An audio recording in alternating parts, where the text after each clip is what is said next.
Hey, welcome in everybody to Sports Map Houston. I'm Brandon Strange. I'm joined by Lance Zerline. You can catch him on the bench. That's mornings from 7 to 10 on ESPN 97.5, 92.5 FM. If you haven't yet, please hit subscribe on this channel. We do appreciate the support and the engagement. Lance, welcome in. The Rockets have suffered through a pretty tough season. The one guy we keep hearing chatter about, though, whether it's Anthony Edwards or Nick Batum, we keep hearing about Alperen Sengun. He is getting the attention of a lot of the league. Durant made some comments on a podcast too, talking about how nice his game was. At this point, Lance, there's a few draft picks on this team now, but is Alperen Sengun the best Rockets player at this point? I think he is. I mean, people are going to look at flashy numbers that Jalen posts from time to time, but the most consistent guy, and he's not just posting, modest numbers. We're not talking about 15 and 7, 15 and 8. I mean, Sengun is really posting some strong numbers right now in not just scoring, but rebounding as well. And so when you look at consistency, I don't think there's any doubt that the most consistent player at a higher level right now is Alperen Sengun. He's more skilled at what he does, which is post play, the ability to take guys, back them down from the top of the key. He can get from the top of the key down into the paint. He knows how to finish. He's clearly become more skilled than Jalen Green has in his second year. When you look at Jalen Green's numbers across the board from a shooting standpoint and an efficiency standpoint, just hasn't really made progress this year. And I'd say that you'd be hard-pressed to find anyone who doesn't recognize the fact that Sengun has become a much better player in year two. So, yeah, I think the answer is simple. I think Sengun right now is your best player. Does he have the highest upside? I don't know about that. But if you ask me, which you did, who the best player is, I think it's definitely Sengun right now. And you talked about Jalen Green. And one of the things, I don't think anyone doubts the skill that Jalen Green possesses. What we have yet to see is a consistency in performance from Jalen Green.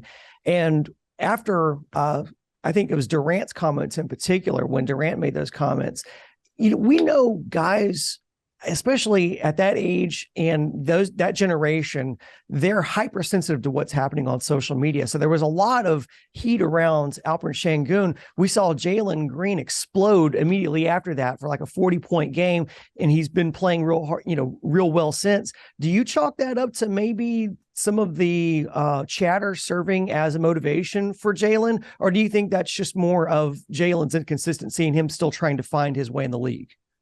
I think it may be a little of both, honestly. I do think that Jalen Green and as you mentioned, that entire generation of player, they hear stuff, they see things, and I think that as a competitor, he's going to want to be known as the best player on the team. I think as long as it's healthy and it's not something where it turns into a battle between players of who's going to be the best player. I mean, you're supposed to be working towards a common goal, which is winning. And I think I would have a concern if your number one priority is trying to prove that you're the best player on the team as opposed to finding better, ways to win. They've won 2 straight games with Jalen Green out of the lineup. They've won back-to-back games.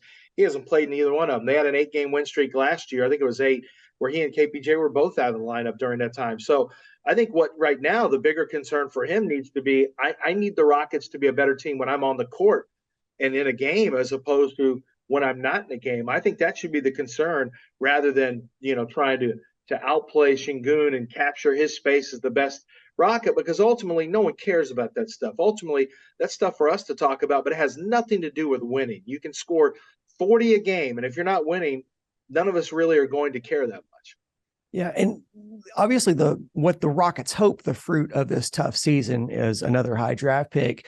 And a lot of people have obviously been talking about Wembanyama, and that's seems to be the entire league's sweepstakes. But there's another guy in Scoot Henderson that looks really good and could, serve really well alongside a guy like Sengun. Could we see maybe a rethinking of how this team is being built? Could you see them go after a guy like Scoot for the purposes of building around Sengun and having those two guys being able to play off of one another? I think you could make a very viable argument that the guy that might be best for the Rockets would be Scoot Henderson, because you do have a big already. It forces you into a double big if you use Wembanyama, and if you had him with Sengun. And it's not that that's a bad thing. You have two talented players, but finding the right way to space the court and finding the right way to utilize both would obviously be a little bit more challenging than having a point guard like Scoot Henderson come in here and take over running the team and really, I think, setting the team on the proper course of how it should be constructed from, a point guard, a two guard, really, frankly, a more traditional mode of attack from your 1 through 5. So, in a weird way, I don't think you can pass up on Victor Wembanyama. I think, he is the generational talent that you have to draft. You don't want to be the guy to pass up on him. But at the same time, Ralph Sampson, Yao Ming, two guys drafted by Houston. Yao was good. He had his injury. Jay Williams was the other guy that was supposed to be really good, and he had an injury that short-circuited him. But, you think about who might be best for the Rockets, and it truly might be Scoot Henderson would be better from who they, in the standpoint of who they already have. But when you have a potentially generational talent in Victor Wembanyama, you can't not draft him if you get the first pick. You put yourself in a position to be the laughing stock of the league for generations, frankly.